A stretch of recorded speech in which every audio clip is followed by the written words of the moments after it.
Session to order. Ms. Allen, will you please call the roll? Yes. Mr. Andrews, Yes. Mrs. Jeter Freeman, Yes. Ms. Moore, Yes. Mr. Scarce, Yes. and Mrs. Bozeman. Yes. Please join us in the Pledge of Allegiance.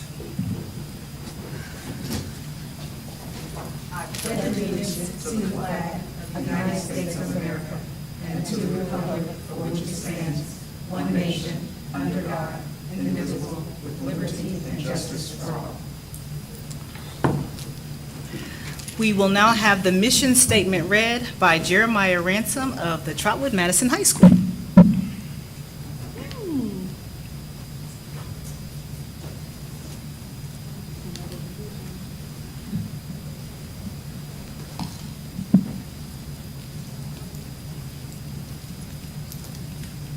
The mission of Trotwood-Madison City Schools is to graduate all students prepared to excel in the global society with a commitment to lifelong learning by guaranteeing a challenging curriculum facilitated by an innovative and dedicated staff, community participation, and state-of-the-art resources in a stimulating atmosphere.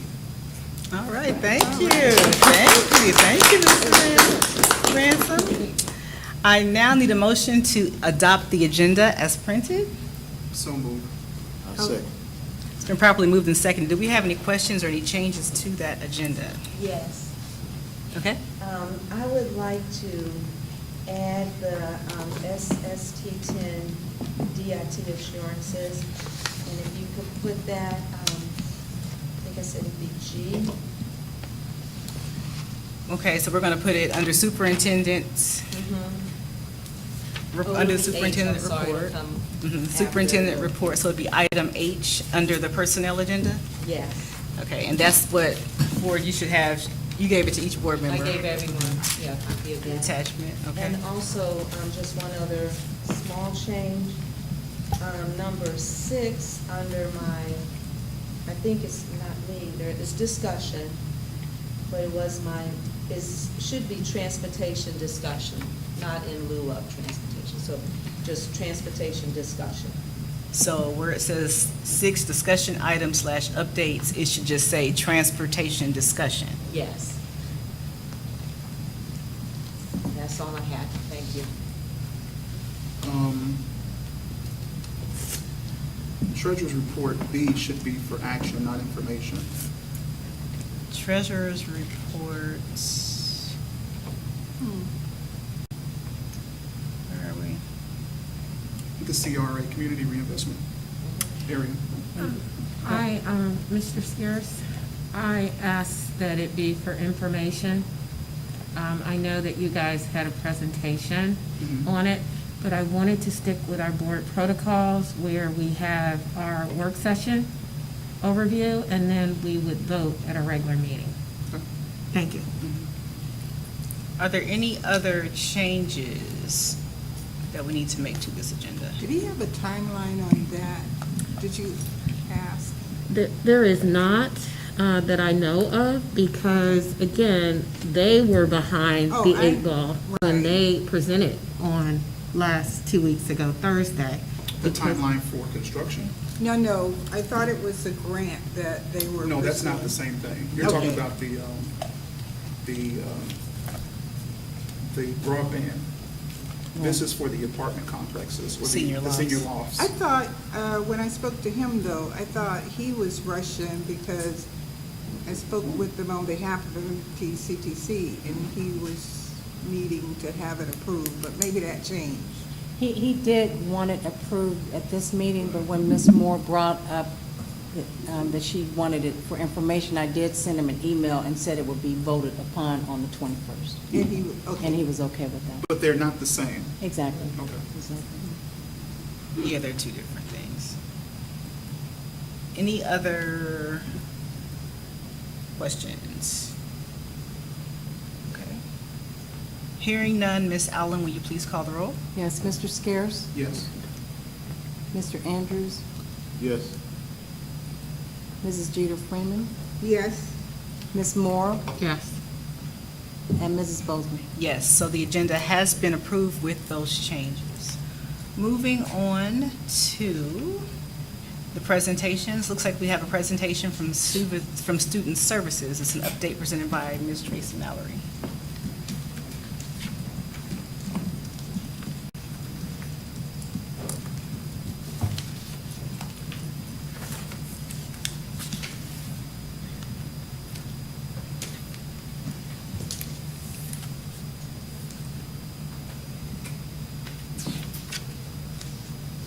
Good evening, board, guests, members.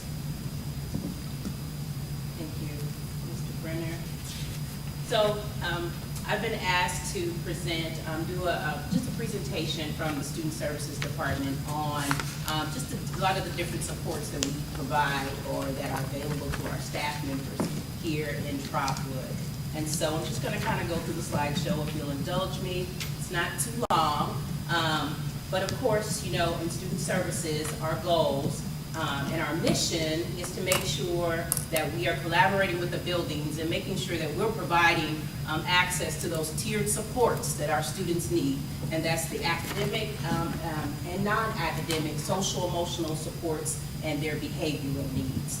And that work is done by, you know, working with the buildings, providing plans, and making sure that there are programs also accessible to all of our students and staff to support their needs. Of course, we want to make sure that our students have all equal access to opportunities that all students should be afforded if they're going to be successful students and graduates from our district. And so it's aligned, the work that we do in our department is definitely aligned to the strategic plan. You know, our strategic plan has 6 goals, and I just highlighted goal 2 and goal 3.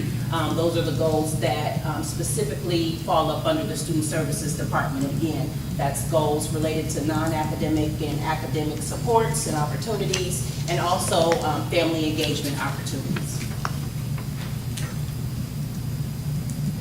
And so just to preface some of the reasons for some of the supports that we have, I just wanted to refer us back to some of the requirements from House Bill 318, which requires us to create those caring communities that we want our schools to be. I know the board is often very concerned about the safety and the climate of each of the buildings and the expectations of what we have around expectations for behavior and things like that. And so up under House Bill 310, it does require us to make sure that we are providing those environments, making sure that we have multi-tiered behavior supports and systems for all of our students, making sure that we're just not, you know, we're trying to put as many supports into place so they're not put out of school, especially in those grades pre-K through 3rd grade. But, you know, we know the goal is that we want all of our students to be in school, and we know the benefits of them being present. And so our job is to make sure that we are trying to provide all kinds of wraparound supports available for them to be present. And so I always like to start with a quote or make sure that, you know, my department is aligned in making sure that we're providing supports, because ultimately it's about the culture. It's about the culture that we create in our district and the culture that we create in our buildings. And it's everyone's responsibility. We all are responsible and a part of creating the culture that we expect our students to thrive and grow in every day. And so that quote just, you know, kind of references that. We recognize that that creating that culture depends on each and every one of us to make sure that we are providing caring conditions for our students. And so we look at the whole child. So again, you'll see this referenced a lot: academics, behavior, and their wellness. This is a new triangle. You used to see in a lot of research with the triangle, it was always about academics and behavior. But we know with the conditions that the world is in now and all the things that are related to COVID, natural disasters, school shootings, things of that nature, we have to make sure that we are also taking cognizant recognition into our students' wellness, their mental health wellness, their physical wellness, and things of that nature. And we just cannot overlook that. So that is a part of that whole child approach, and making sure that we have tiered interventions for all of those areas. And so the diagram that you see now talks about developing a positive school culture systemically. And I think you all maybe have a copy of the document, so you can definitely see closer that when you're providing that school culture or that systemic school culture, it takes all of the areas. It takes family engagement. It takes meeting the needs and services of our families. It takes classroom practices and making sure that our teachers are aware and up to date and professionally developed in recent classroom practices. Making sure that we have supports in place for their mental health and their social emotional learning needs. Making sure that we are paying attention to attendance, our attendance practices and policies. Making sure we're not putting kids out of school because they have a lot of attendance issues or they're tardy or they're late and things like that. And then also rethinking discipline. Thinking about alternatives to suspension and rethinking what kind of supports we're putting in place for our students to be successful in the building. And then along those lines are some of the other things and other supports that we do have in place. And this is just a diagram. Some people like visuals, some people like words. So the next couple of slides kind of outlines some of those practices and things that we are putting in place. And this document, the way I like it outlined this way, because I think oftentimes we get people, practices, and then resources kind of mixed together. And so what happens is, if we don't know the difference between a person and a practice and something that's a resource, if it's all tied into just a person, when that person leaves, then the practice is not systemic in our district. And so I really wanted to take an opportunity to just go through and just outline all of the things that we consider practices, the things that we consider resources, and then the things that we consider support or individuals. And one of the things that that we really concentrate on, especially at a younger level with our students, is self-regulation. I know a lot of individuals are concerned about the self-control that our students are showing, or lack of self-control that they're showing, especially when they get to the older grade levels. And so we start at the younger grades with things like conscious discipline, which talks about a lot about self-regulation, teacher self-regulation and student self-regulation. And so as we're moving up in the grades and making sure that we are putting some of those conscious discipline practices to play in the other grade levels, something that we are also experimenting with, and not really experimenting, but using throughout the district, is mindfulness. And so I am going to try to click on something. I might need Eric's support. Eric, if you know what, could you go to the next screen? I think I already had it pulled up. So if you indulge me for a moment, you'll have to exit out of that. It's the next tab. Yes, and if you'll go to, at the top, Intro Week. And we're going to click on 2, and number 2 is, it's a mindfulness activity that is available to our students, and some of the mindfulness activities are available, all of them are available to our students and our staff. And so if you'll just indulge me for a few moments. Hi, and welcome back. Let's begin with mindful bodies. And that just means we're sitting up tall like a tree. Our hands are empty in our laps or at our sides. Let's begin with our eyes open. Relax those shoulders, sitting up but comfortable. Our feet are like roots into the ground, really anchoring us in place. And let's begin with 3 mindful deep breaths together. Taking a deep breath in through your nose, fill that belly with air, and then exhaling through your mouth, letting all of that air go. Deep breath in and out.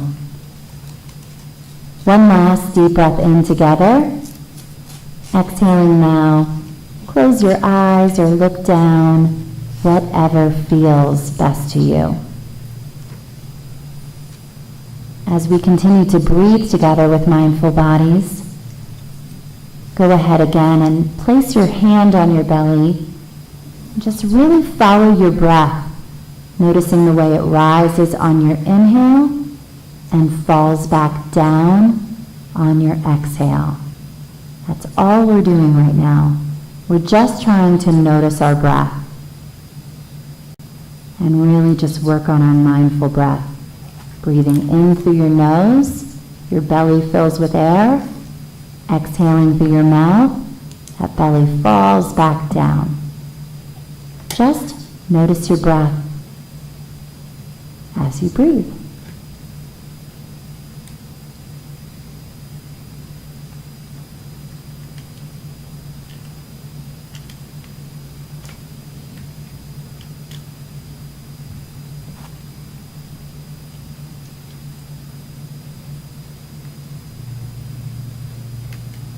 On your inhale, your belly fills with air, and on your exhale, your belly falls back down.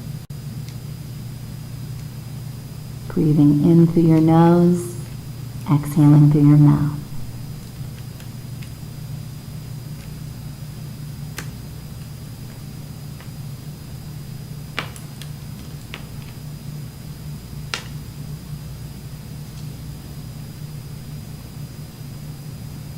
Nice job. At some point today, stop what you're doing and take 3 mindful, deep breaths. Let's rock today. And so I'm not sure about you, but a mindful moment always, always brings me back to the present. And it again, the research shows that it allows our children and it teaches our children at a younger age and at any age really to self-regulate, to stop, to notice self-control, brings them back to thinking. And we want our children to always be in that thinking state, in that thinking mind. And of course, even as you can, see during that moment of stillness and quietness, just think about your busy day and how many times today were you able to just take a moment to just sit in some quietness and some stillness to bring yourself back to our present thoughts. And so, with that, just imagine a group of students or a school or a classroom that can really just bring themselves back to that mindful moment so they can, again, self-regulate and be back into their thinking minds. And so that's just one of the tools and resources that, again, is available to all of our students in our teaching staff at every grade level from pre-K all the way through 12th grade. They are age appropriate as they go up in the grades or as the activities go up in the grades. And then there's also a link for our staff members to use their mindfulness activities during their staff meetings and during their staff gatherings and just any time of the day when they need to, again, self-regulate. And so again, this slide just shows, some other resources and again, the differences between practices, resources, and supports. A quick reference guide that I wanted to show you all is also the different supports that we have available in all of our buildings. So all of our buildings have a student encourager. All of our buildings have school counselors. All of our buildings have a resiliency coordinator. And so a resiliency coordinator is an individual who comes in the building. They work with groups of those Tier 1 students who may be showing some signs that they may need some Tier 2 support, but we can, get in front of it. They work with the resiliency coordinator. The resiliency coordinator makes connections with their families, and we're contracted and we work with Dayton Children's for that position. And so each of our buildings has one of those. SOS and SFERT are used at our secondary grades, and those are organizations that are connected with Adamus, and with that, they provide individuals who come to the buildings and they do screeners for signs of suicide and signs for intervention for other treatment and things like depression, drug and alcohol, and anxiety. So that's what the SOS provider and the SFERT providers do. Each of our buildings have social workers, and each of our buildings has a mental health therapist. And our mental health therapists are contracted through Samaritan Behavioral Health. And that's a contract that we have with Samaritan Behavioral Health. And as you can see, you probably noticed, the numbers next to each of the schools. That's the number of individuals in that position that are at each of the schools. And again, as I was talking about our students' mental health, you'll see that there is no one actually right now at the ELC, and at the high school, there's a part-time person, and, that's just to make note, in prior years, we did have one full-time individual at each of the buildings, but even the healthcare providers now are having difficulty finding individuals. Mental health is just rampant throughout, our community, and it's a growing, that social emotional piece is a growing thing that's happening in our community, and we all know it, we see the news, and so even our contracted companies are having difficulty finding individuals that can support us and that can support schools in this area. And so we are continuing to work with other organizations to fill those gaps as well.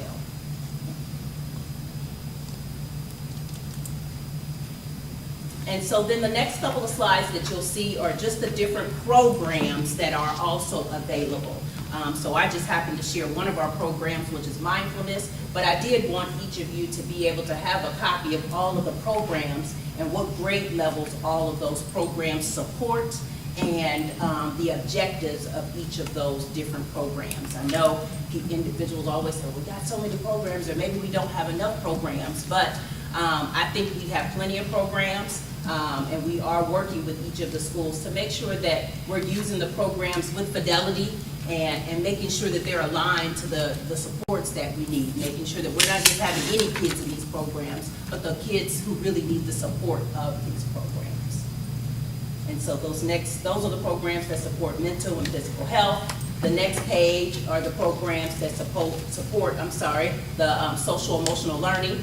And as you can see, there's something from pre-K all the way through 12th grade. Some of them are building specific. Some buildings have reached out and they've researched some programs and found some evidence-based research and wanted specific programs. And so you'll see specifically like at the middle school where Move This World is a social emotional learning program that they use.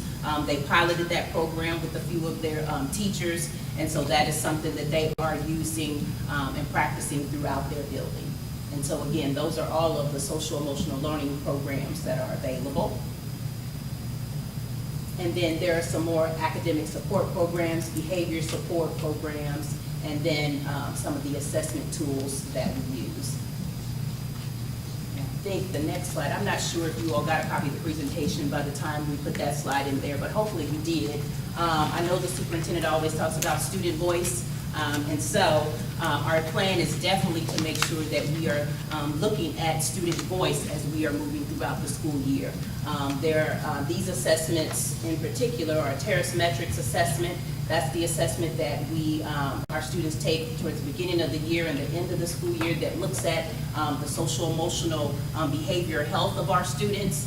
And then we have some PBIS climate surveys that will be given at the beginning of the school year and again in the middle and towards the end of the school year. And those PBIS climate surveys, they'll be given to students, and they'll be given to staff, and they'll be sent home to families as well, so parents can take the surveys. And I think that's it. So again, I wanted to end with a quote. Rita Pearson, I'm not sure if you've ever heard her, but she does a lot of YouTube talks, but she is an educator, and she just always quotes about what every child deserves. And every child deserves a champion or someone that will never, ever give up on them. Someone who will always be there, always have their back, no matter how bad individuals think they may be. And a lot of times, when our kids are sent to school, that's where they find their champions, when they're sent to school. So that is the end of the presentation. Does anybody have any questions?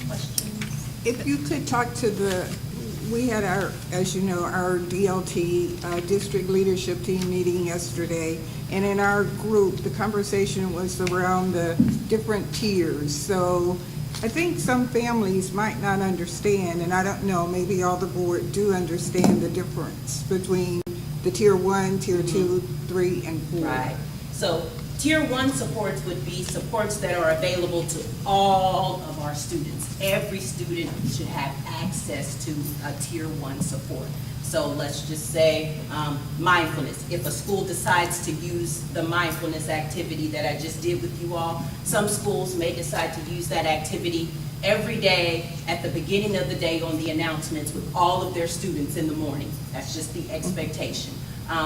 Another school may decide that it's not necessary for all of their students to do that self-regulation, so they may only do it with a smaller population of students who are really struggling with self-regulation. So that would be a tier 2 group of students. Okay, so are students labeled, and I hate to use that word labeled, but if I have a child, has So he... the student wouldn't be a tier 1 student. They would be receiving maybe tier 1 or tier 2 supports. But in order to identify what kind of supports they need, then do you have to identify them in one of those tiers? Well, it would You be based understand on what I'm data. saying? So you would just base it on data. Okay. And it's academics and behavior, probably. Yes. How would those students receive those supports? If that group of students gets smaller as the tiers go up, are they withdrawn from the class? Are they, I don't know, placed someplace else where those supports are administered? Yes, so sometimes those supports those students could be pulled out and they could go to one of those support people, those individuals that I listed. Student encourager may provide the support, the social worker may provide the support, yes. And sometimes a teacher may, depending on how the building is set up. A lot of teachers provide extra supports during their planning period, during their lunch period. Thank you. The only other comment, and we also discussed that, is the opportunities for school and families to connect. And we have open house and parent-teacher conferences, but the discussion was we really do need more where there is engagement and sharing of information. So I think we talked about maybe it's a spaghetti night, but it's also a math. And it's something included with it. So I think we need to be mindful that we do need to create within our buildings more opportunities for families to truly engage beyond the school day. So that's creating that culture. If my daughter was at the old Shallow View, and they actually, the principal there did have a spaghetti night, but we also did math, or it was an academic that went with it, and then we had dinner. So creating those opportunities other than parent-teacher conferences and the traditional ones where they have to come and either get good news or bad news, but just for engagement and sharing of information. And I do know that we have looked at the importance of that family engagement to the point where even our district improvement plan, which probably used to have just 2 goals, one for culture and climate, one for academics. I think you're referencing, Ms. Jeter Freeman, that you sat on goal 3 yesterday, which is we added a goal in regards to family engagement. I know you mentioned Five Rivers as one of the programs, and I just wanted to know, are we actually using Five Rivers? Because there's a lot of things that go with it. It said you can physicals and all kinds of things, but are they actually set up to do those kinds of things, or are they doing those things? Or are we just? I need to give a plug for Five Rivers. They have all of those things. If you go into their area, they have the opportunity for students to have eye exams, and they have the dental programs. And unfortunately, I know we have done some things to try to advertise, but they're not getting, the community's just not going. So we do have, I know they do the physicals for the athletes.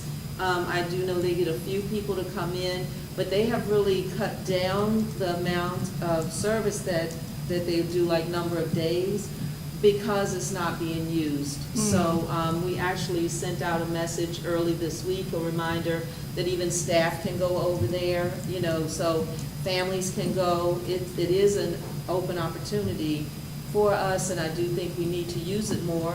Not really sure, even for like vaccinations and things like that, they would be willing to do a lot of things, but we sort of have to guarantee that they would have someone. I actually ran into a doctor who is assigned there, and, you know, she was saying they just aren't getting people in, but they do have it. Yeah, I would hate for us to lose that, Right. our medical center here, because we're one of the few districts that even have one. So I don't know what we as a district need to do more. Maybe that's an annoying robocall. I mean, it should be it should be advertised. I haven't, it went from like Right. open to nothing, and then it Right. stayed as nothing. I don't think I've ever heard or received anything about the health center. And they have dental too, remember? They're Yeah, really nice. I've never heard of dental. anything. And they have participated, like in our back-to-school batch, they were there. They come to anything that we have. I don't know if transportation is an issue, you know, where they're located, if, you know, maybe we could shuttle people there. I really don't know why families are not going, but I do know that they put out their brochures, we talk about them, we invite them to, you know, activities that we hold. So I you know, don't really know. I told them that I wonder if it's a misperception that when you say Five Rivers Clinic, do people think they're going to be there in this long lines? And it's not. It's a very nice facility, and there are no lines. It's really a good place to go, and I don't know why. Probably not So using the- that's one thing we can feature on our web pages. You know, we can do a tour of the facility. I mean, it is really, really nice. And I think if we do that and promote it more on all of our social media pages and tell them what we need, what they need to show up. Yes. And I think you're right, because maybe if people understand that we went from, you know, like a full opportunity all week long, someone there most days, to, I think they're down to 2 days now. Right. And they're willing to do more, but they would have to have the, so yes, we can work on, you know, just a much harder push on that. Yeah, because we talked about transportation of students during the day when we open it, right? Like, how would we facilitate trying to get students over there during the day? And it's a So we need to one-time revisit. permission slip. If a parent signs the permission slip, they don't have to continue, you know, to do it. So if you go one time, then like I said, the kids could get on the bus and go. Yeah. Parents just have to sign up for one time. Kind of piggybacking off what Ms. Jeter Freeman just mentioned, because I was thinking the same thing. I looked at the homepage. I haven't studied it, but I was wondering if the Five Rivers Clinic could be maybe featured more prominently on there with a listing of the services that are available and making it known that it's available to the community at large. Because maybe everybody just doesn't get it. When we had the grand opening, there was a modest group of people here, but you know, Trotwood's pretty spread out, and maybe a lot of people just are not aware that it's actually here or exactly what is here or who is here to serve. Thank you. Ms. Moore? I'm in agreement with Mr. Andrews. I'm out in the community quite a bit, knocking on doors, talking to people, and they don't know about the Five Rivers. They don't. When I bring it up, they're like, "You're kidding." No, I'm not. Okay? And my question is, help me understand how we advertise that. Yeah, well, like I said, we do invite them to all of our, anything that we do, we invite them to. I know that we have at different times had them acknowledged who they are. They've been on one of the opportunities when I had the community in, just an introduction. So, I I'm mean, talking we more talked like about it. They've been over and- external marketing. How do we externally market it? Because we're internally marketing when they're joining you and our panels and that sort of thing. But how are we getting the word out to the community? That's a little different. Yeah, I know. So I do know last year, I know when I initially came on board and had a meeting with Five Rivers, they were concerned about the marketing piece and the advertising. But it is one of those things that I think they are hoping that we take on the full responsibility of all of the marketing for it. Yeah. And so we did have a running postcard that was on the webpage for a while, but we probably could look at maybe putting some kind of banner that's on there all the time that never goes down. But I do know there was a postcard created and that was disseminated. But again, that was early on last year at some point. And so.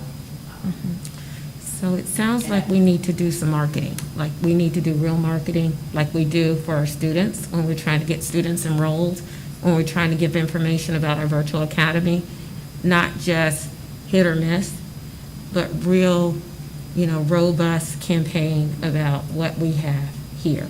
Ironically enough, I just got a phone call, and it's just the same HR robocall that I get either every day. I got it too. Or every other day. And maybe we could switch, from the HR robocalls to the Five Rivers robocalls, because they come in pretty frequently. Yeah.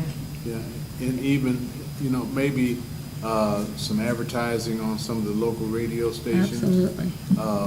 And at the football games, maybe that could be a commercial between plays a couple times. That could be mentioned by the folks in the press box that it's available. I don't know how practical it may or may not be to even put something on one of the billboards that I see up. Yeah. That might be something that will have a little more of a longer lasting and a bigger visual impact. I mean, we are in the middle of a global pandemic, so it shouldn't be so hard to, do this thing. This Right. is like, And wouldn't be so one of hard. the things that's interesting, I mean, if someone were to look up, the health centers in Trotwood, I looked up Five Rivers, and their brochure is there, and it tells where they're located, and it's there. So the information at some point has gotten out. I agree that it needs to be, like maybe restarted to give it a good push to see if we can get people to come. Yeah, just some additional, for lack of a better term, additional vehicles to kind of Yeah. push it out there. That Just might help promote, some. promote. Okay. Oh, I did want to let you all know that Mrs. Mallory has been to each of the buildings and presented this information as well, because, when we have new teachers, when we have people who aren't as familiar with how to use all the resources, so she has made the rounds to all of the buildings and shared this information with their staff. I think they've done a good job putting this together, and I just want to say thank you for the presentation. All right. Anything else, board, for Ms. Mallory? All right, thank you, Ms. Mallory. Okay. Next, it looks like we have board report, policy manual, recommended updates, and the technical changes to the attached board policies. Let's see here. I think, who's going to speak to that? Janice, are you going to speak to those? Because I don't know that either me or Mr. Scarce were at that meeting. I don't know that we even knew the meeting was taking place on the board, the policy meeting.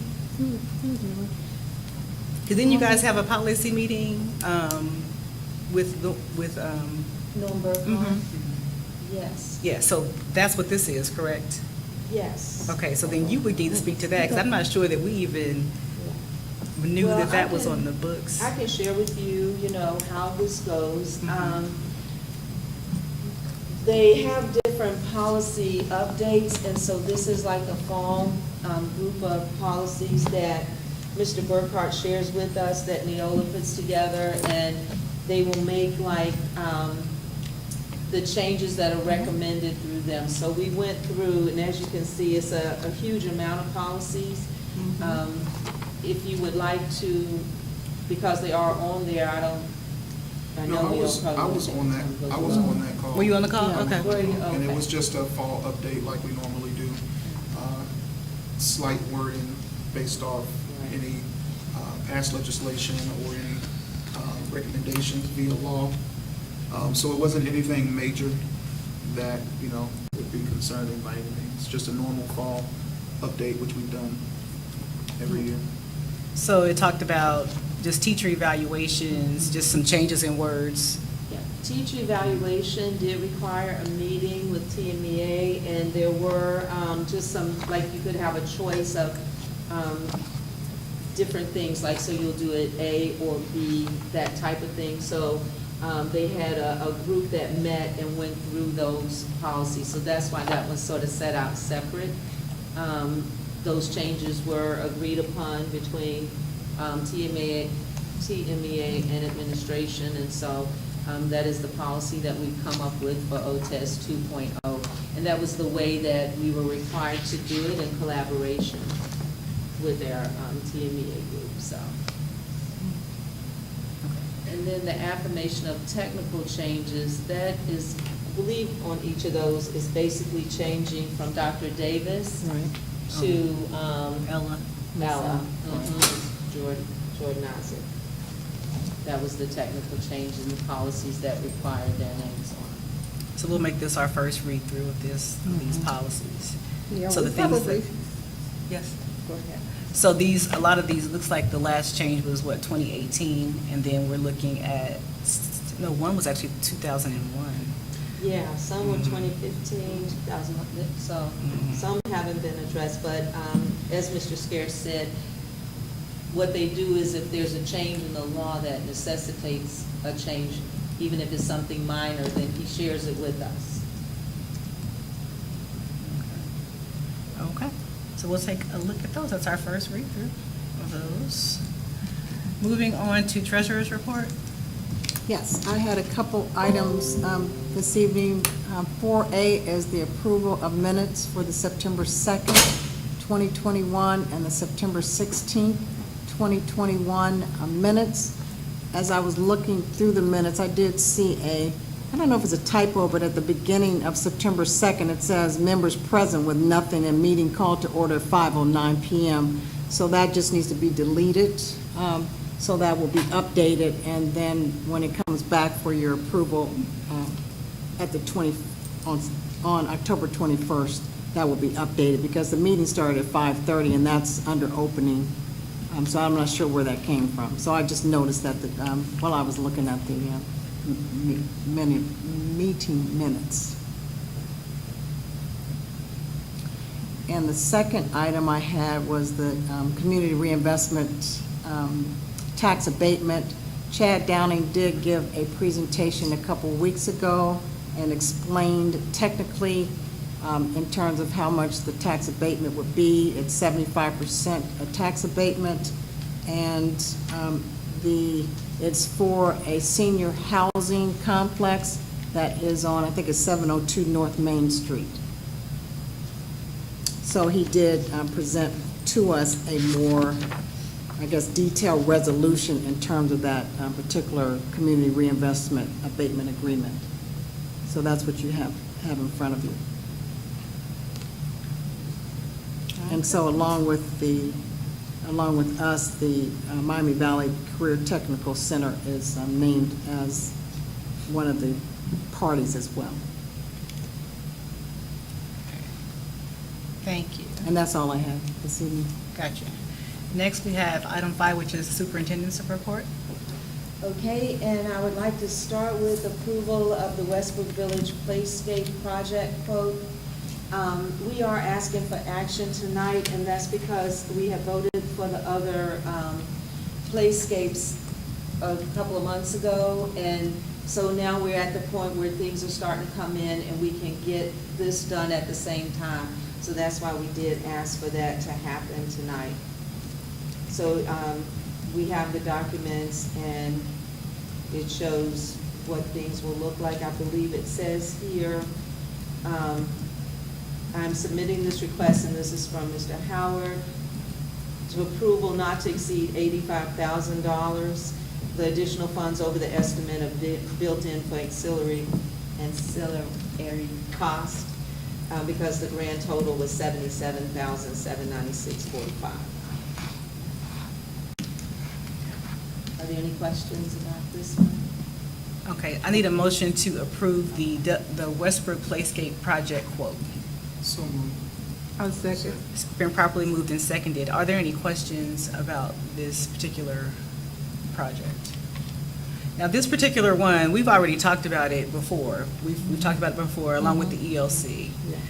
And today, we're just saying that we want to move forward on this particular, on this Playscape, since we can now do them all at the same time. Whereas before, we didn't know when we could do this one, but now we know we can do it. I'm looking at whoever can.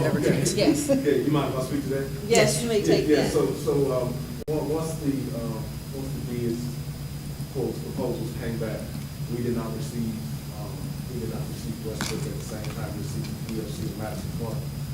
We received the Westwood quote, mid-September, and, there is another vendor that is going to supply that. But the reason is, we're bringing it down, we just want to get them all done, get them all, the 20+ weeks out because of supply chains and everything, so quicker we can get them approved and get purchase orders on, the quicker we can get these projects going. Okay. Because normally, like we had mentioned before, we wanted to keep everything in order and use the work sessions for work sessions. But because we've already talked about this before, we've talked about the playscapes, we would want to keep everything in order. So that's why we're talking about it today. Any other questions about the Westwood Playscape quote? Mr. Howard, do you think it needs any fencing or anything around it? I didn't see that in there. Is that something you need to? No, not anything additional. Both Madison Park and Westwood Village, Madison Park and, Madison Park, Westwood, and ELC, both currently do have fencing around, around those, but again, it's fencing that is, accessible. Right. But yes, they do have fencing around it currently. And we would not be removing any of those posts or any of those fences. Oh, okay.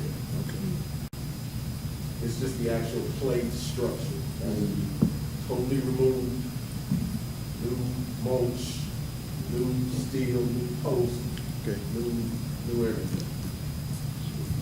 Okay, thank you. And then when you and I spoke, and we're looking at the ones that we need to make adjustments. Trying to make them as safe as possible. I mean, to be honest, some of these places are 15, 17 years old, and they're starting to have some issues with them. But again, anytime we get a school year, the health department does come out and let us know if there are some concerns or some issues. And there are a couple things like Ms. Freeman kind of looking to that we need to make some adjustments to without pulling the whole place back. But yeah, it's time. It's time to update these and give our kids some of the new, more modern things. Talking about this. I'm sorry, where? And just one last thing, if I could ask for, Oh, I haven't even. and I don't know if it's our students when they go out for lunch, I don't think they take snacks or anything. But if we can just have our maintenance people just kind of look around in the morning before school starts maybe, or at the end of the day, to just make sure we don't have a lot of litter or anything. And, yeah, it's kind of hard to control those that are coming in that don't live. We have had that conversation. Yeah. With the principal, they are aware that just, in the morning before the end of the evening, just have the maintenance guys go. Do it courtesy. There are some times we find some strange things back. Right. But yeah, but we'll definitely make sure. you know, and that would be the other reason, because we do have it open. We wouldn't want there to be something out there that the students then could pick up and, you know, harm themselves. Yeah, I don't think we've had that, but just to make sure we don't. Thank you. Anything else about the Westwood Playscape? Hearing none, Ms. Allen, will you please call the roll? Yes, Mr. Scares, Yes. Mrs. Jeter Freeman, Yes, Mr. Andrews, Yes. Ms. Moore, Yes. and Mrs. Bozeman. Yes, motion carries. Moving on to Superintendent's item B.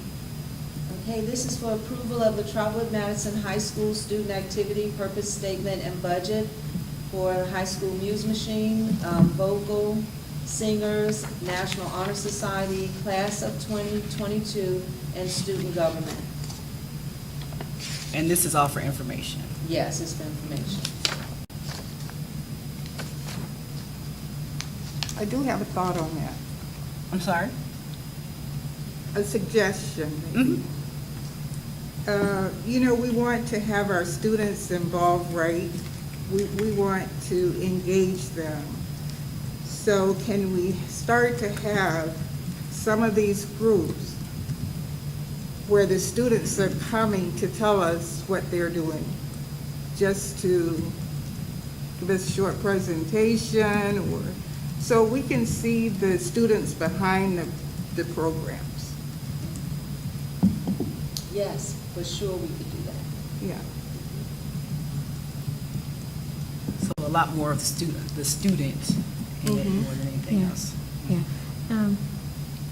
And I don't know, I may have missed this. I mean, these are student fund budgets that we are looking at currently, but have we had the discussion around supplementals?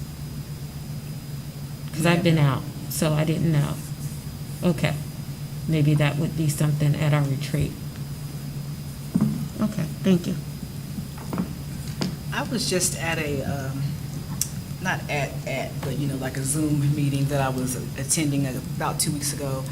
And there were some really interesting ideas that I got from other schools that they do to keep students engaged, and on, you know, just different Zoom ideas. And I was just really amazed at what a lot of teachers do at other schools, and they get a lot of participation, and I know that there are things that we could be doing that I just haven't heard of us doing. Maybe we're doing them, I just haven't heard about it.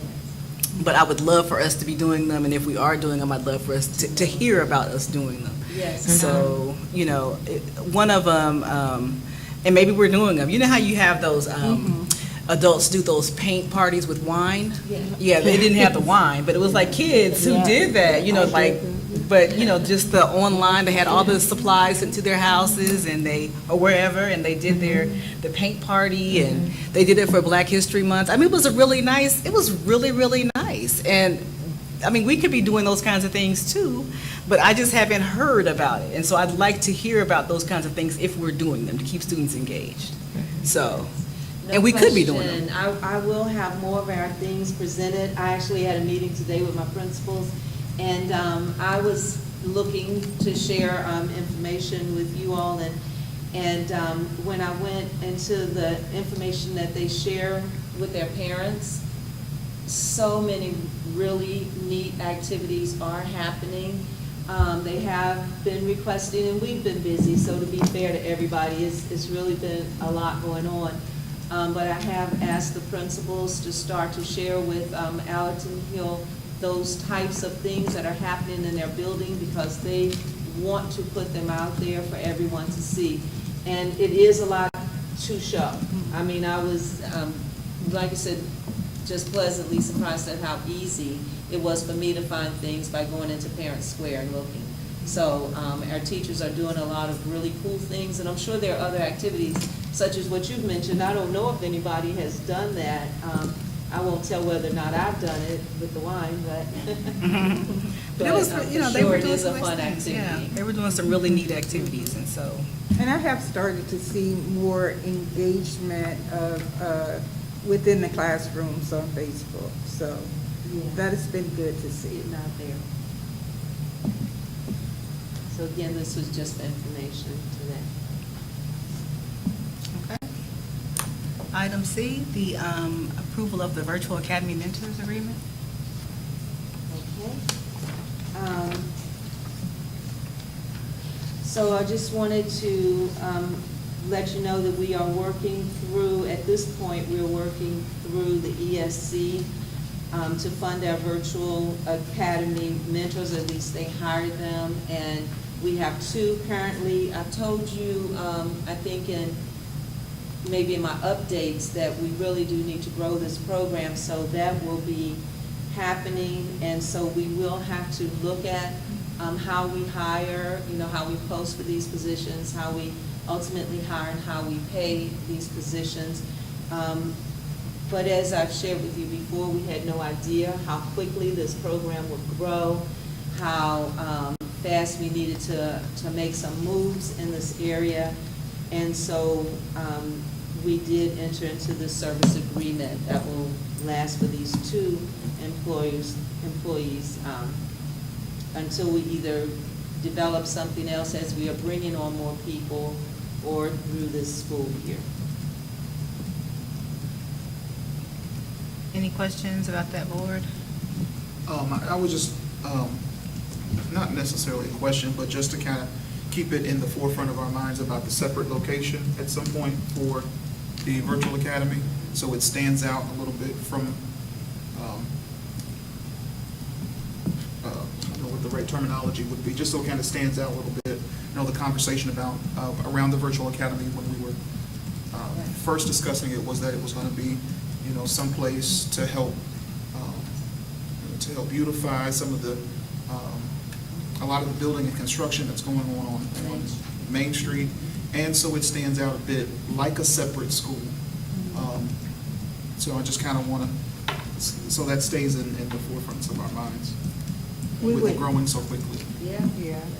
We would probably need to get with our treasurer and look to see where we are, what our balance sheet look like, what we're proposing on spending, and see how, to plan for that. Sure.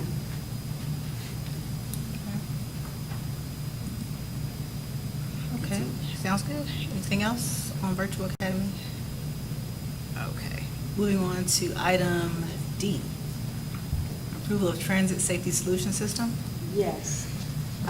So that is this is the system that will be programmed to miss the buses 3 times a day during non-occupied times with a fine solution that kills 99.9% of all surface and airborne pathogens.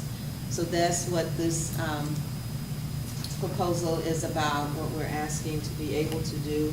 We would be using ESSER funds because it is about keeping our students safe.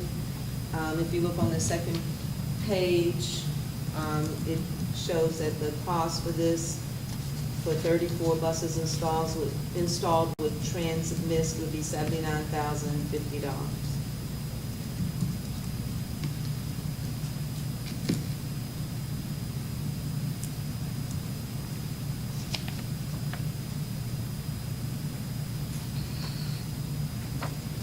Hey, Ms. Allen, kind of off the top of your head, and if you don't know, it's fine. Of the $23 or $24 million or so that we've received from ESSER, do we know how much of it has been allocated? You mean in terms of our budgets? Mhm. Yes. I would say about probably 90% of it. And when you say allocated, we put it on a budget spreadsheet, but obviously that's a fluid document. Right. And as things change, we can change that budget. But we do have a, budget that's sitting out there for all 3 of those entities, ESSER 1, 2, and 3. We've spent 90%? No, we have budgeted. It's Okay. budgeted, it's not spent. So we actually had a grant meeting today. So, I don't remember right off the top of my head the percentage that we spent, but we're starting to spend the money. But no, we have a long ways to go, because I think, if I remember, ESSER 3, we have about 15 million more to spend, and we started at 15 million. So the ESSER 3 monies we haven't even started really spending those. We've been concentrating more on ESSER 1 and ESSER 2. But we do have a plan. So the 90% allocated you reference is for all 3? For all three. So, yeah, so we put a budget out there to say, we're gonna do PPE, we're gonna do the misters, we're gonna do the mulch at the school, we're gonna do the playground equipment, So- we're gonna do virtual academy, all of that. So that's what I would like to see. Okay, Like, so we. that specific budget. Yes, okay. Only So, $1,000. yes, yes, The yes, document, I yes. think I told you I would get it to you, and we actually have developed the document. This is a very, lot of information today, but I will have it for next time. We were tweaking it, you know, making sure that it was, readable, understandable, and that way we actually have it set up so that we can tell whether something is started, in progress, or complete. And that's sort of, so that we can even look at it monthly. What have we got started? What do we, you know, what's still to be started? What's in process? And what has been completed? So that you will see what we have budgeted. And as Ms. Allen said, it is fluid in that if something takes priority, you know, as we're moving along and realize a need, then we could always adjust. Dr. Cosby, can we have that for our retreat? Can we have that document then? Yes. That'll give us a little bit more eye time on it and study time. Thank you. No problem.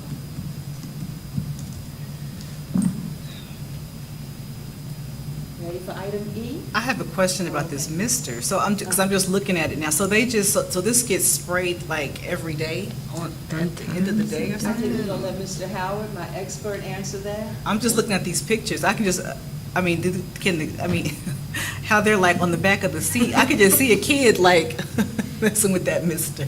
No, I'd be the first one. I would be that kid that would, you know. The actual solution is mounted and it's secured and locked. So kids, students will not have access to that. The mechanized system is loaded in headers of the bus. And the dry time, I think, is no more than like 5 to 8 minutes or something like that. So anytime the buses, you know, we fire them up, we can program it. So we'll program it at 5 a.m. before we start our fleet run. We'll program it at the midday, and then we'll program it at the end of the evening when all buses have come in for the evening. So it's a pretty sophisticated system, but it just gives us the opportunity to not have to worry about those buses being sanitized and cleaned on a daily basis. And we're just not talking about code, we're talking about common code, we're talking about fluid, we're talking about, you know, probably the most concentrated group of students on a day-to-day basis on those buses. So, you know, this is one of the solutions that has got a lot of fire, a lot of wind beneath the wings per se, with regards to, you know, bus safety, bus sanitation. It also gives the bus drivers a peace of mind as well. Right. You know, right now, they're getting up after every run, they're going down, they're wiping down seats, they're doing some things that they haven't had to do, you know, prior to COVID. And this just gives them a sense of security, letting them know we're supporting them. For sure. Okay, thank you. Okay. Item E. Item E is approval of impractical to transport students. We have a list that you'll see. It's a pretty extensive list that we have realized are impractical at this point for Trotwood-Madison City School Transportation Department to transport. So these students will be eligible for in lieu of payment according to the state established amount in the spring of the school year 21-22. This is one of the things that sort of will precipitate that discussion on transportation, is that the ability to transport is changing due to not having enough bus drivers. So those are the buildings that have been added to our list. So we were transporting kids to these schools? No. No? We've always had them on a list. Yeah, the majority of those schools on the list, I would say 90% of them. There may be one or two, maybe Mother, Gruner, and the Richard Allen buildings that we have transported to in the past.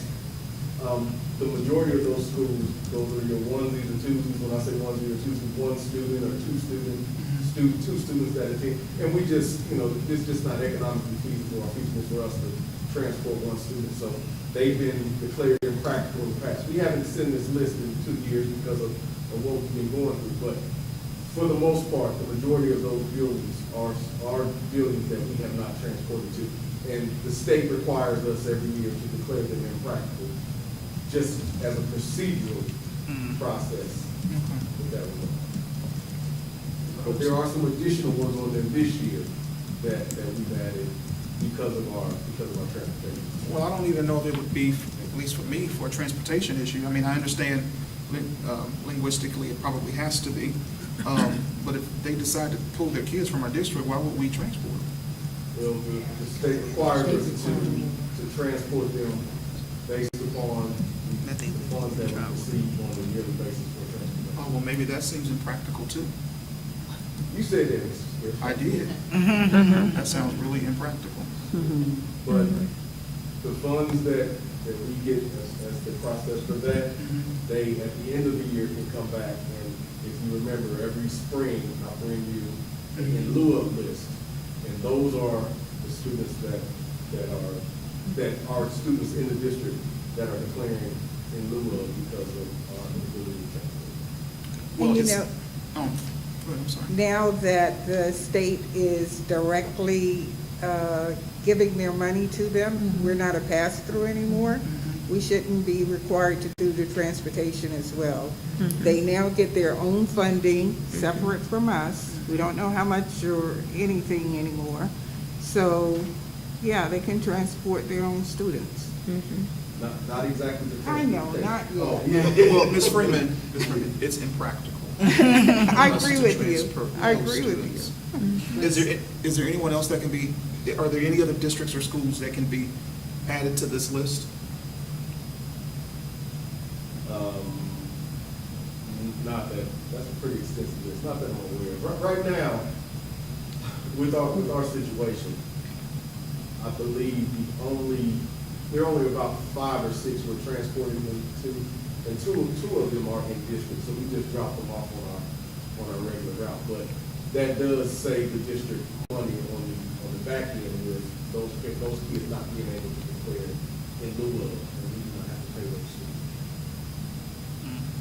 And we still have to follow ORC section 332702 until, if it changes. Which So that's says what? That's what that is. Oh, The that's- Ohio I Revised see. Code that says where we have to do this. With the exception of the impractical ones. Right. And I was going to say, and keep in mind that in lieu of payments have doubled this year. So we're going to be paying more out for in lieu of kids that are in our district. I think they went from $250 to $500, if I'm not I mean, but if we I'm not would have to mistaken. pay it anyway if we had the bus drivers to transport. So it's like, Yeah. 6 in one hand, half a dozen in the other. So, All right. Superintendent's item F. Okay, I think next is approval of donation to the ELC, again for information. I received this from Ms. Anderson. I'm happy to say that the Home Depot has donated 7 boxes of Kid Workshops kits. Each box contains 48 1-inch sponge brush, 10 bottles of paint, 2 packs of Home Depot 7-inch plates. These supplies can be used for our students in their classrooms as well as in the art room. We'll be seeking approval of this donation in our next meeting. Okay. Okay, and for G, approval of the personnel agenda. We have A1, we do have some certified resignations. A2, we have a recommendation for the approval of the following certified academic supplemental positions for the 21-22 school year. A3 is a recommendation for the approval of the following certified academic supplemental contract corrections for the 21-22 school year. And A4 is recommendation for the approval of the following certified letters, unit training for the 21-22 school year. A5 is recommendation for the approval of the following certified corrections for the 21-22 school year. A6 is recommendation for approval of the certified athletic supplemental positions for the 21-22 school year. And A7, which is recommendation for the approval of the following certified event staff workers for the 21-22 school year. As we continue on, B1 is recommendation for the approval of the following classified changes in title and salary is B1. B2, recommendation for the approval of the following classified new hires for the 21-22 school year. B3 is recommendation for the approval of the following classified staff to be used on an as-needed basis for the 21-22 school year. B4, recommendation for approval of the classified supplemental positions for the 21-22 school year. B5, recommendation for the approval of the following classified letters, unit training for the 21-22 school year. B6 is a recommendation for the approval of the athletic supplementals for the 21-22 school year.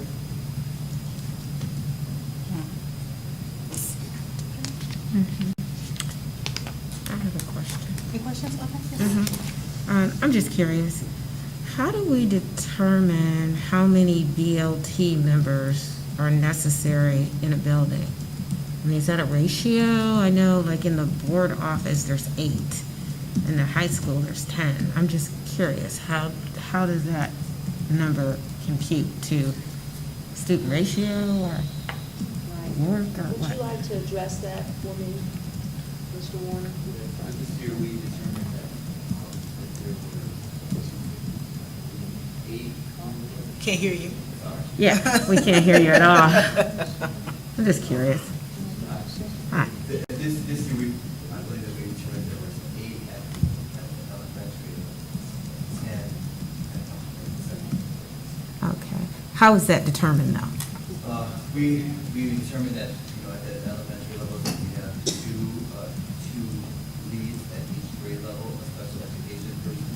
Mm-hmm. And then that could have been split or not, and then another person from the Okay. How's it determined for the board office? In that BO, maybe I'm, The board office does not have okay, well, what does, maybe I'm not seeing this correctly, I don't know. I'm looking at B/O under sub BLT. Is that board office? I'm hearing that's a supplemental pay scale that is not referred to as I don't understand. It's the pay scale, it refers to the B/O, refers to the pay scale, not the bill. So bachelor's with 0 steps. Okay, so are we paying this for BLT for the board office? No. We're not. That BO is in board office, is, as Mr. Scarce just said, bachelor's with 0, and I think that experience is on the BLT. Is that where that 0 comes from? And then the person beside it that says B1, I'm looking on, page 1, 2, I guess a third one. Oh, these are contract corrections. Is that one? Oh, and that's probably because they're adjusting for the split. You're calling B. Mr. Warner, I'm sorry. That B is the column. Right. That's the column. It's a schedule. Not the. It's the pay column on the scale. It's the B Yeah. column on the scale. Okay. Right. Okay. I think we go A through J or something, so I can't remember exactly, but that's the B column. The number Okay. would be the step. In the step. Okay, So B column is step 1, 2, 0, so on and so forth. okay. Thank you. Thank you. Mhm.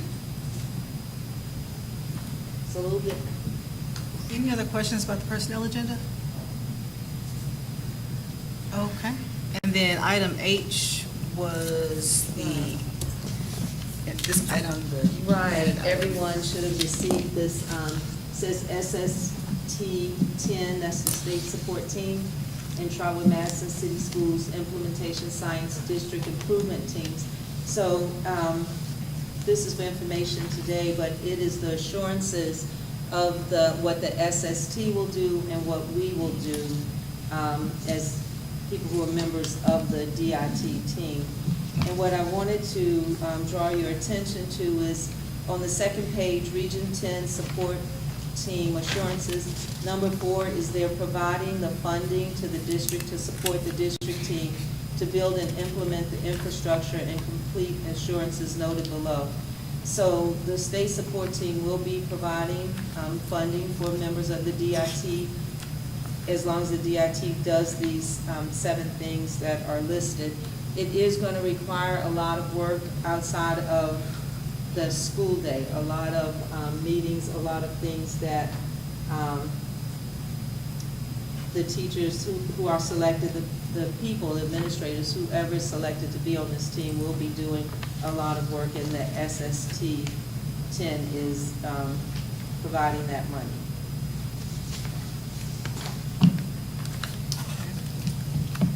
Any questions about this board? Let's go take a look at that. And then item 6, we changed that one to transportation discussion. Yes, and I may have to get some support from Mr. Howard, but I will definitely get us started. As we all know, across Ohio, across the United States, we are having trouble finding bus drivers. And then we also, on top of having trouble just finding bus drivers, is that we have a lot of our bus drivers who, due to COVID, have been out. So for one reason or another, we're finding ourselves short on bus drivers. Now, when I initially put this on, at that time, I think we had 10 or 11 bus drivers out. We have gotten quite a few of those back now. I think we're down 3 bus drivers for our routes. And so at this point, we're sort of gonna hold and hope that things are getting better and maybe we won't end up in this situation. But the reason I wanted to have that discussion is because if we do have that number of bus drivers out, we could end up with students very unsafe on the buses. And that's not acceptable. I know you agree with that that's not acceptable. So one of the things that we had looked at doing was changing the time, and after discussion with the principals, we're thinking that if we get back in this situation, we may have to change the time of the middle school, have them come in a little earlier, then that way we would have bus transportation and no other buildings would have to change if we did that. But depending on, how many bus drivers are out, how many at a given time, we're continuing to try to hire bus drivers. I think is one on this agenda. So we will be constantly doing that. But I just wanted to get it in front of you. Dr. Cosby, as we are experiencing absences because of COVID, do you know if it's because the drivers are contracting or because they're in proximity of someone, for the most part? What would you say? I don't know if she would be in position to answer that. I don't know how anybody would be really in position to answer that. Well, the reason I'm asking is because I'm just curious about, is there a difference in the number of days out if a person is contracted it compared to if they've been if they've been in the presence of someone that has? I mean, but how do you know? We've all probably been in the presence of somebody that's had it. I mean, it's Well, just, have you- probably, I don't know. I'm sitting in my house all day. I just think I don't know if it would be fair for the superintendent to try to answer that question just because of the impracticality of the question. I mean, none of us are staying in our house all day. I'm almost 100% positive that we've all come in contact with somebody who either has had it or Well, I'm speaking in just terms getting of like over something that would be reported or had to be reported, but I don't know. So you're asking, are they being quarantined? Yes. Is that, Mr. Howard, are the majority of the bus drivers being quarantined because of being near someone? They actually contract. Yes. And before we would do something, and I know we have to do what we have to do to try to keep the shit moving, but before we get to the point where we have to change the entire start time of the middle school, is there something that we can, because I don't think that the fact that we're short on bus drivers is lost on parents. I think we all know that. I think we all can kind of understand what's going on. Can we ask or at least solicit, to some degree, hey, would you not mind bringing your kids to school for a certain period of time before we go through something so drastic as changing the entire school, because that's going to affect a lot of people. Yes, we had sort of talked about that whole idea of even offering, but I think Mr. Howard shut me down on it, some in lieu of, money potentially for parents who may agree to just drop their children off. But if they could on a volunteer basis, then we might have enough that could make that impact on the bus. I mean, I only say that because this is a group effort. We're Right. always griping about we're all in this together. That would include the parents too. Right. So if you can't pick up my child, or children rather, because we're short on bus drivers, then as a parent, I gotta kind of make do and take my kid to school. Yeah, And no, we I have done that, and we have gotten some very positive response, especially, I think specifically maybe at the middle school, where we've sent out to parents where, if you can bring your child to school, please do. We're doing everything I can. And I'll be honest, we've even solicited for applications via parents where, and, people just, you just can't get on the bus and drive a school bus. Some people know that, some people don't. But yes, we have gotten some very positive response and feedback to some of the parents that say, we're going to take our kids to school for the next week until you get this together. And we've even heard, we know what you're going through, we see it on the news. So, it's been positive, and the bus drivers have done an outstanding job. They've done the best they can. I mean, some of them carry 2 and 3 routes, and that's when Dr. Cosby talks about, so many kids being on the bus. We've got many of them have come back into the fold. We feel like we're in a much better place, but again, all it takes is one. So, we're just kind of keeping our eye on it and trying to stay above it. But in my 14 years doing this, I've never seen it like this. Never. We just can't find people that are even interested. You can't find applicants, so. But if you go on 49, you go down Tar Heels, you watch the news, everybody is looking for bus drivers. Everybody. Yeah, I agree. It wouldn't be forever, if when you ask parents, it would just be for a couple of weeks or something to kind of pitch in, so, yeah. Yeah, I think that's an excellent idea. Thank you. Okay, moving on, treasurer's comments? Ms. I had a Allen? couple things. I did send out to the board the treasurer's update for October. I also did attach it to the board docs. Just two things I wanted to kind of brag about. We did receive a wellness incentive from EPC. Initially, they had denied us because we didn't have the percentage of employees that had participated, but we actually sent a letter to them to say, in spite of the pandemic, that's why we weren't able to go out to the school buildings and rah, and get people on board. So they actually agreed to give our district $8,075 for FY '21 and the fall of FY '22. So I just wanted the board to know that. That money will be used on some wellness activities, to some competitions, some challenges, and we'll work through that through our wellness committee in the district. And then the other thing I just wanted to bring your attention to is that we had 129 employees that actually were given flu shots from Premier, and that was the largest number that we had ever had, and so we thought that was pretty significant as well.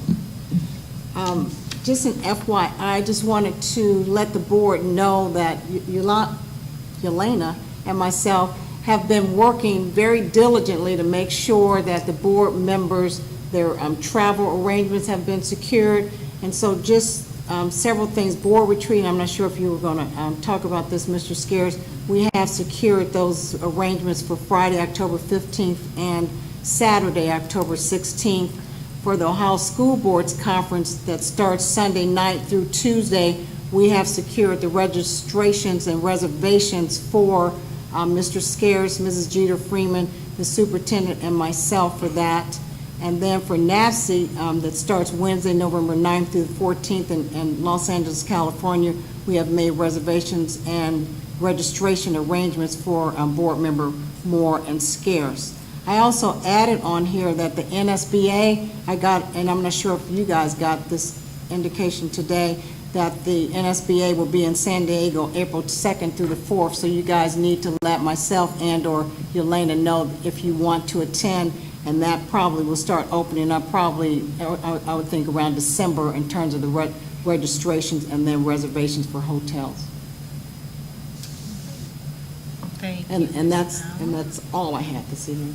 Well, one thing I just wanted to say, I had the opportunity to go to the middle school last week, and they had, I don't know what it was called, Rah, Rah, Rah, and they actually just were able to recognize some of the kids that did a good job. I'm not sure what the criteria was, and Mr. Gibson is sitting out there, but I just thought it was so great. They were so just very mannerable, and everybody was happy and dancing, and I just thought it was really good, and thank you for inviting me, Mr. Gibson. And that's all. All right, perfect. Thank you, Ms. Allen. Moving on, superintendent comments. Dr. Cosby? Okay, well, I'll just piggyback off of that because I did go over too, and it was a really good event. There were a lot of students who qualified, and I believe it was through their PBIS, meeting their expectations, number of referrals, that type of thing, and it was a good group of students there. And I also want to commend Daniel for taking those students who didn't do well enough to be in that group and putting them into groups to go over expectations and things like that. And he shared with us today that it actually, one of the things that made him feel good was that some of those students wanted to know what did they have to do to get into the auditorium or the cafeteria is where it was held. So also, I would like to let you know how our Fund 516-9922 ARP-IDEA will be spent, and that is the Individuals with Disabilities Education Act. That's the IDEA money. DocuSign will be used to sign IEPs, ETRs, and any other parent meeting that's being held online. You know, DocuSign is where you can go into the document on the computer and sign it. So we'll be able to do that. There's going to be 2 software programs purchased that will read online content to our students, and we will provide extended learning to students during the summer with their intervention specialist. This particular grant is for $162,776.35. $162,000. Is that what I said? Is it 4? Oh, no, 162, I'm sorry, if it sounded like that. Then we have Fund 587-9922, which again is another IDEA grant, $12,074.16. I've told you that through Preschool Promise, we are going to be able to open up another preschool room to put those students that we have on a waiting list into preschool. With that $12,000, we are going to buy another set of classroom items because Preschool Promise will be giving us the teacher and the para. And so we don't have to, pay for that, but we will be purchasing classroom items for that particular preschool room. And then, last but not least, I did go to the BASA conference this week, and one of our keynote speakers was author Daniel Pink. Some of you may have heard of him. He's sort of popular, I guess, in the business and education realm. And I wanted to share, he had quite a few things that you could easily do to make your day better. And one of them that I'd like for us to also to keep in mind, I guess, is a way to keep staff and students motivated, and really anybody, is to think about 3 good things that happen each day. So at some point in your day, you stop and think of 3 good things that have happened. Or if you can't think of that, 3 ways that you feel like you made progress during the day. Because a lot of times, we know teachers are getting burnt out, staff members are getting burnt out, but what makes us want to go on isn't really things like money and all, but it's really feeling like you're making a difference. So I did have my principals talk about what did they have as a good thing today, and I was so pleasantly surprised. It was not like pulling teeth at all. Right away, they were able to say those things, and I'm sure that explains why they show up and do the good jobs that they're doing. So that's all I have. Thank you. Moving on to board comments, Mr. Andrews?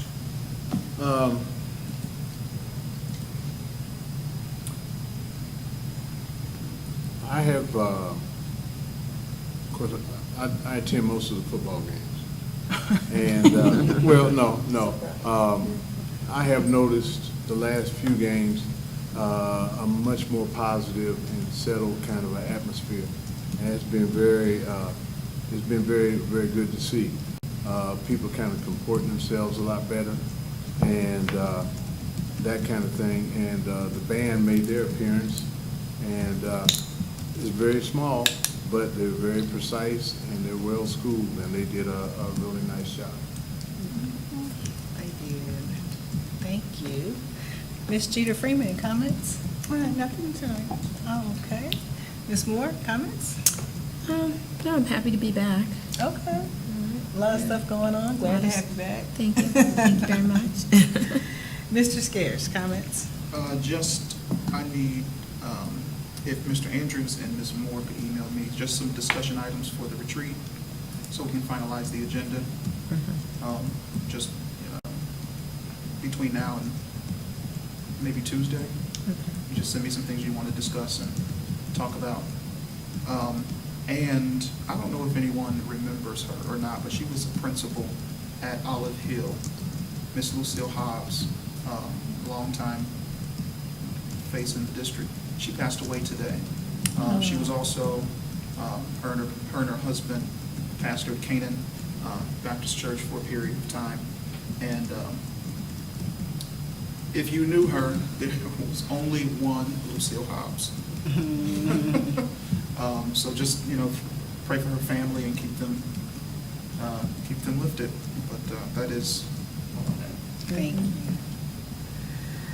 Okay, I don't have much. Again, as I always say, thank you so much for hanging out with us, staying in here. And I did have the opportunity to attend a meeting last week, and it was all about teachers and getting teachers to pass their teaching exams. And I met this young man. He was really, articulate, and he had all these great plans for getting teachers to pass all their exams.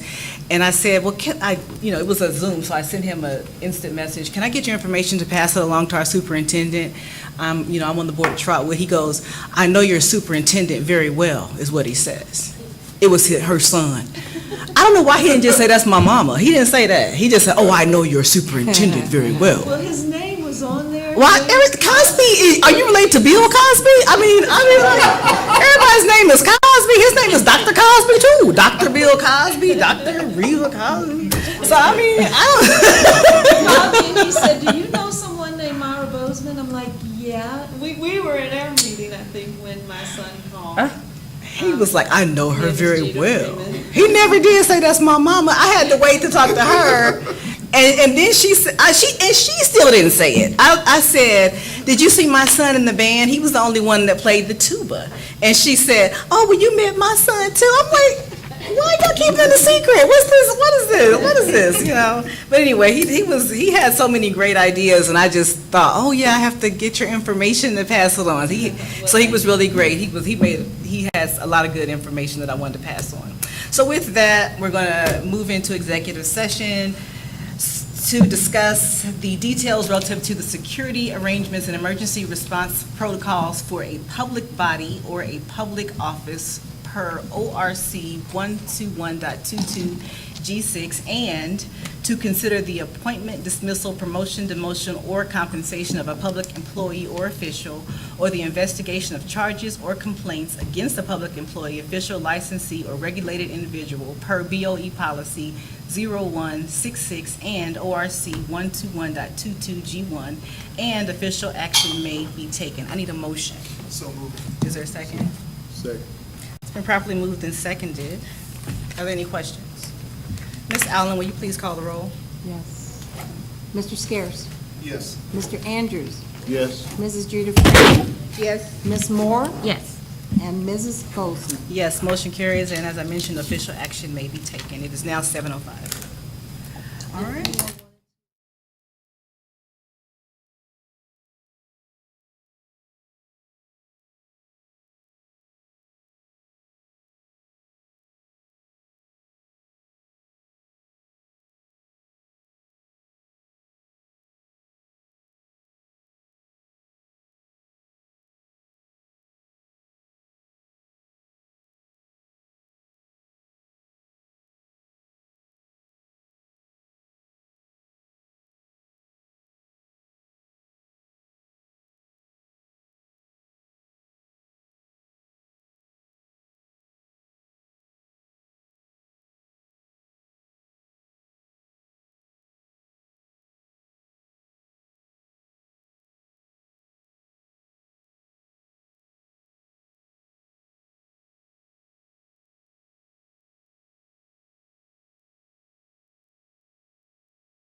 We need a quorum. I need a motion to adjourn. Second. Moved and seconded. Aye. I think it was more. I moved. Scarce and more. And I second. We got it. I guess I Perfect, thank you. did take everything. My phone, Okay. Oh, man. that's my key somewhere. Lord, it's right. Myra, you have to call her before that meeting. Yeah, I know, I'm gonna make some time. I got like 4,000 things. What part of this? This is our budget. What's back there? I mean, there's no even explaining it at this point. I'm just gonna call. Yeah. I mean, I hear my key.